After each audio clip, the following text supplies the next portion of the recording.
Let's talk about how you made this amount of money, which is by far the largest amount of money that any individual has in Africa. So you came from a wealthy family or not a wealthy family? I came from a wealthy family. My late great-grandfather in the 1940s was actually the richest, West African. My late grandfather was one of the wealthiest Nigerian. The family name is Dentata. That's from my maternal side. My father too, was fairly rich, but he was both, in business and also in politics. But David, one thing that I'm very, very proud of is that I did not inherit any money from my father. I built everything from scratch to where I am. So your father died when you were relatively young? Yeah, he died when I was 8 years old. So he didn't leave in his will a large amount of money for you? Well, he left in the will, but, whatever that I inherited from him, which means in assets, I gave that one to charity since then.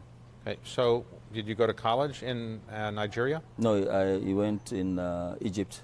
Egypt, all right. And what did you study? Business. All right, so you graduated at what age?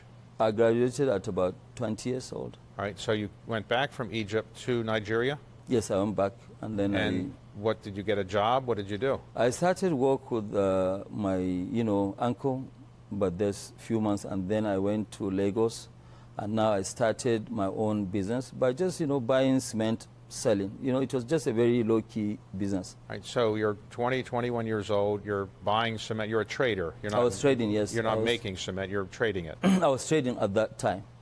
Now, cement is your main business. We'll talk about it in a moment, but why is cement such a big part of Africa's, wealth, at least in Nigeria? The issue is that when you look at cement, cement is what builds infrastructure. And we need a lot of infrastructural deficit. In Nigeria alone, we have about 17,000 deficit of housing.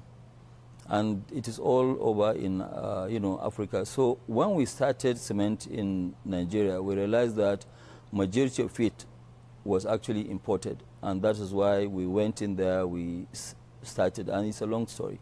So you ultimately were trading cement, and then was it hard to get the money to keep that business going?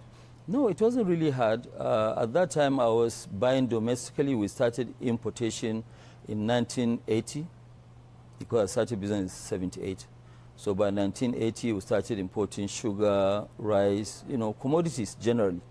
And then we stopped the cement business, because the cement I was actually doing local trading. It wasn't really import business. We started import of cement in 2000. Okay, so you had a cement trading business. Somebody thought Lafarge may be buying it. You decided not to sell because they wanted control. And you then decided to build your own cement manufacturing business. Is that right? Yes, I decided in 2003 to build my own cement. That time, Nigeria was only producing about 1.8, 1.9 million tons. But we went ahead and started with 5 million tons of cement capacity. So what year was that? This was 2000, and we started the building end of 2003, and we finished in 2007. And so now you're the largest cement manufacturer in Nigeria? We're the largest cement manufacturer in sub-Saharan Africa.